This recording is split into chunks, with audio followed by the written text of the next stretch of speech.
ዓለም ላይ ያለ ማንኛውም መጽሐፍ ደራሲ ሊኖረው የግድ ነው። ቁርአንም መጽሐፍ ነውና እሱም ደራሲ ሊኖረው የግድ ነው። ታዲያ ሁሉም ሙስሊሞች ቁርአንን ወደ ነቢዩ መሐመድ ሰለላሁ ዐለይሂ ወሰለም የላከው አላህ ሱብሓነሁ ወተዓላ ነው ብለው ያምናሉ። ሆኖም ሙስሊም ያልሆኑ ሰዎች ይህን አይቀበሉም። ይልቁንስ ሌላ አካል እንደጻፈው ወይም የሌላ አካል ንግግር እንደሆነ ነው የሚያምኑት። ታዲያ ቁርአን ከአላህ የመጣ እንደሆነ ካላመኑ ከማን የመጣ ማን የጻፈው ነው ብለው የሚያምኑት? እንደሚታወቀው ረሱል ዐለይሂ ሰላቱ ወሰላም ቁርአንን በቃላቸው እያነበቡ ሱሐቦቻቸው እንዲጽፉት ያዙ ነበር። ታዲያ ይህ ቁርአን ከአላህ መጥቶላቸው ካልሆነ ከየት አምጥቶ ነበር ሳጽፏቸው የነበረው? እዚህ ላይ ታዲያ ቁርአን ከአላህ ውጭ የሌላ አካል ንግግር ነው ካሉ ከአራት አማራጮች ውጭ ሌላ አማራጭ ፈጽሞ ማምጣት አይችሉም። አንደኛ ነቢዩ መሐመድ ሰለላሁ ዐለይሂ ወሰለም ራሳቸው ከራሳቸው አንደበት የጻፉት መጽሐፍ ነው። ሁለተኛ አልያም ከዚህ ቀደም የነበሩ መለኮታዊ መጽሐፎችን ተጠቅመው ያዘጋጁት መጽሐፍ ነው። ሶስተኛ ክርስቲያን ወይም ደግሞ አይሁዲ የሆነ ግለሰብ አግዟቸው ያዘጋጁት መጽሐፍ ነው። አራተኛ አልያ ሰይጣን ራሱ አግዟቸው ያዘጋጁት መጽሐፍ ነው የሚሉት ናቸው። እንግዲህ ቁርአን ከአላህ ካልሆነ ከነዚህ ከአራቱ አማራጮች ውጭ ሌላ አማራጭ ሊኖር አይችልም። በመሆኑም እነዚህን አራቱንም አማራጮች በማስረጃ ሙሉ በሙሉ ውድቅ ካደረግናቸው ከአንድ አማራጭ ውጭ ሌላ አማራጭ አይኖራቸውም። እሱም ቁርአን ከአላህ የመጣ የአላህ ንግግር ነው። ይህን ከመቀበል ውጭ ሌላ አማራጭ አይኖራቸው። ስለዚህ እነዚህን አራቱን ከላይ የተጠቀሱ አማራጮችን አንድ በአንድ እናያቸዋለን። አንደኛው አማራጭ ነቢዩ መሐመድ ሰለላሁ ዐለይሂ ወሰለም ራሳቸው ናቸው ቁርአንን የጻፉት ወይም የተናገሩት የሚለው ነው። ጥሩ።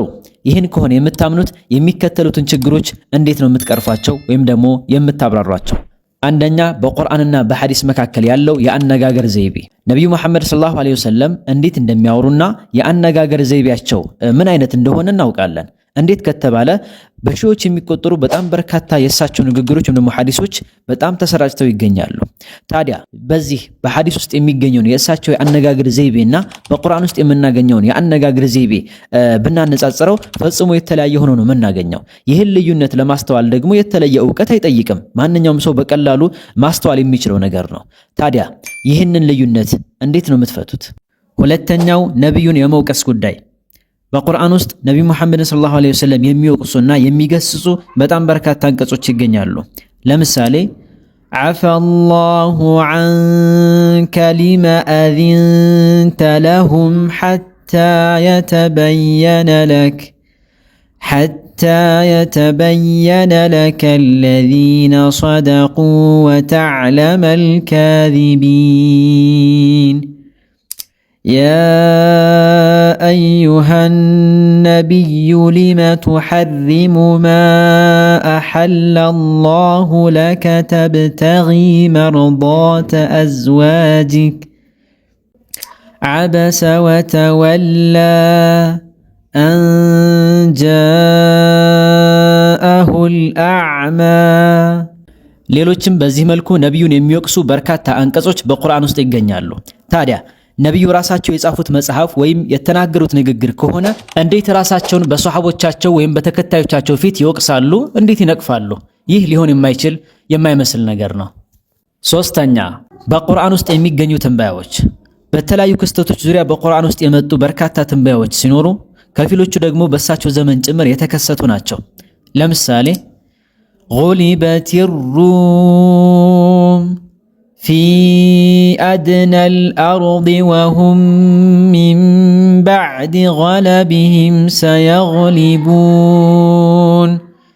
في بضع سنين سلامك مكفت يميتنبيو አንቀጾችም አሉ።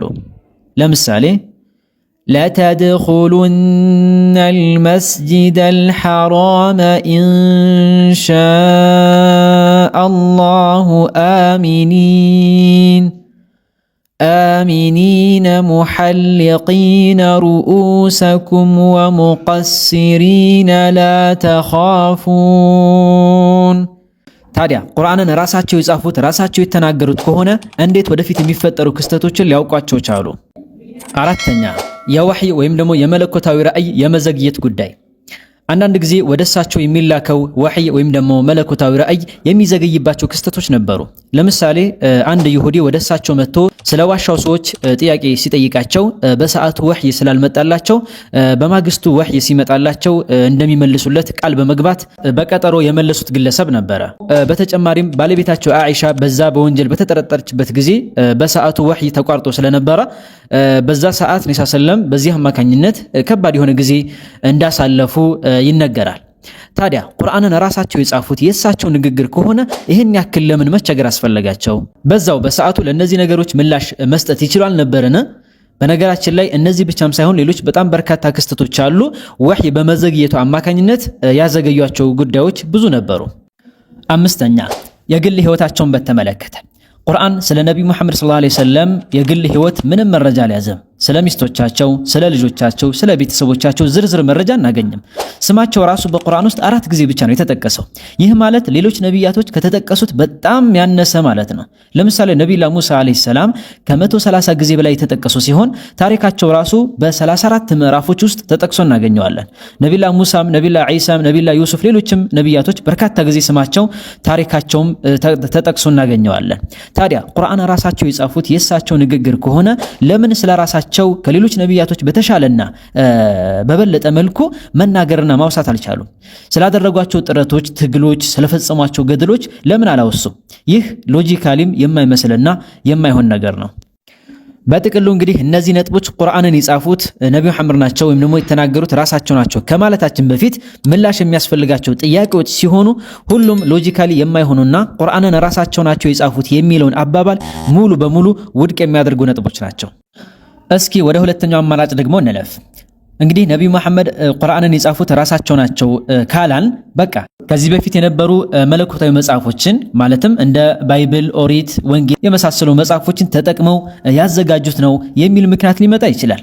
ይህን ሐሳብ ለመቀበል አሁንም መመለስ ያለባቸው ጥያቄዎች ወይም ደግሞ ነጥቦች አሉ። አንደኛ ነብዩ መሐመድ ሰለላሁ ዐለይሂ ወሰለም ማንበብም ሆነ መጻፍ አይችሉም። ሁለተኛ ማንበብና መጻፍ ይችሉ ነበር ቢባል እንኳን የመጽሐፍ ቅዱስ ወይም ደግሞ ባይብል ወይም ደግሞ ኦሪት የአረብኛ ትርጉም የታገኙትና እንደሚታወቀው ለመጀመሪያ ጊዜ ባይብል ወደ አረብኛ የተተረጎመው በ9ኛው ክፍለ ዘመን ነበር። ይህ ማለት ደግሞ ነብዩ መሐመድ ሰለላሁ ዐለይሂ ወሰለም ከሞቱ ከመቶ ዓመታት በኋላ ማለት ነው። ታዲያ የታግኝተው ሊያነቡት ይችላሉ? በጥቅሉ እነዚህና ሌሎች ነጥቦች ነብዩ መሐመድ ሰለላሁ ዐለይሂ ወሰለም ቁርአንን ለማዘጋጀት የቀደምት መለኮታዊ መጽሐፍትን በአጋዥነት ተጠቅመዋል የሚለውን ሐሳብ ውድቅ የሚያደርጉ በጣም በርካታ ነጥቦችን ማንሳት ይቻላል። እስኪ ወደ ሶስተኛው አማራጭ እንለፍ። እንግዲህ ቁርአንን ረሱል ዐለይሂ ሰላቱ ወሰለም ካልጻፉት ወይም ደግሞ ቀደምት መጽሐፍትን እንደ አጋዥነት ካልተጠቀሙ ሶስተኛውና ቀጣዩ አማራጭ ሊሆን የሚችለው አንድ ይሁዳዊ ወይም ደግሞ ክርስቲያን አግዟቸው ነው ያዘጋጁት የሚል ነው። እዚህ ላይ እንግዲህ አንድ የሚነሳ ትክክለኛ የሆነ ሐዲስ አለ። እሱ ምንድነው? ነብዩ መሐመድ ሰለላሁ ዐለይሂ ወሰለም ወረቃ ከሚባለው ክርስቲያን ጋር መገናኘታቸው ነው።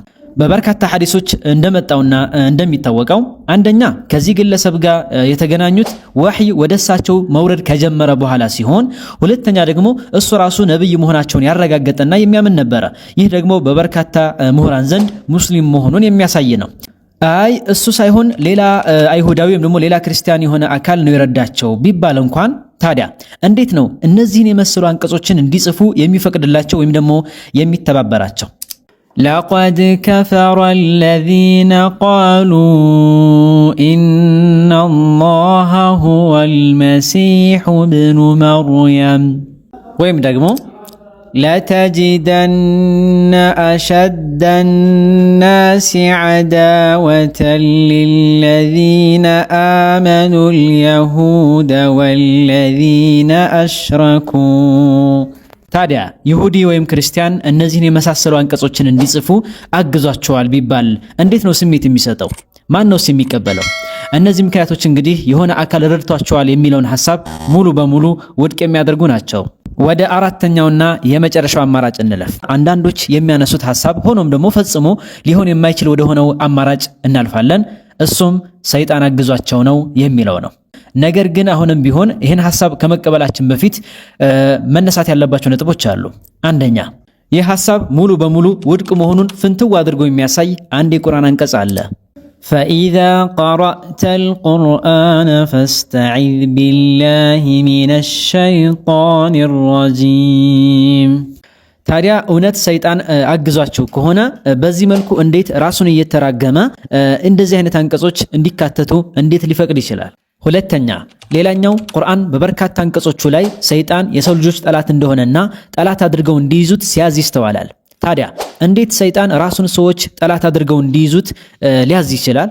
እንዲጠላ የሚያደርጉ አንቀጾችንስ በዚህ መልኩ እንዲገቡ ወይም ደግሞ እንዲቀመጡ እንዴት ሊፈቅድ ይችላል? ሶስተኛ በተጨማሪም በቁርአን ውስጥ የሰይጣን ወጥመዶች ምን አይነት እንደሆኑና የሰው ልጆችን እንዴት አድርጎ እንደሚያጠምድ እንዴት አድርጎ እንደሚያታልል በሰፊው የተቀመጠ ሲሆን ሰይጣን ታዲያ እንዴት ነው ሰዎችን እንዴት እንደሚያጠምድና በምን መልኩ ሊያጠምዳቸው እንደሚችል እቅዱንና ፕላኑን ለሰዎች እንዴት ግልጽ ሊያደርግ ይችላል? ይሄም ሎጂካሊ የሚያስኬድ ነገር አይደለም። በጥቅሉ እንግዲህ ሁሉም አራቱም አማራጮች ሙሉ በሙሉ ውድቅ የሆኑና ከምርጫ ውጭ የሆኑ ሐሳቦች መሆናቸውን በግልጽ አይተናል። ስለዚህ ብቸኛውና ማንኛውም ሰው ሊያመልጠው የማይችለውና ትክክለኛ አእምሮ ያለው ሰው ሊቀበለው የሚችለው አንድ ብቸኛ አማራጭ ብቻ ነው የቀረው። እሱም ብቸኛውና ቁርአንን የተናገረው ወደ ረሱል አለይሂ ሰላቱ ወሰላም የላከው አላህ ሱብሓነሁ ወተዓላ ብቻ ነው። ይህን ቪዲዮ አላህ ሱብሓነሁ ወተዓላ ቁርአንን ለሚቃወሙና ለማይቀበሉ ሰዎች በሰጣቸው ምርጥ ምላሽ እንዘገዋለን።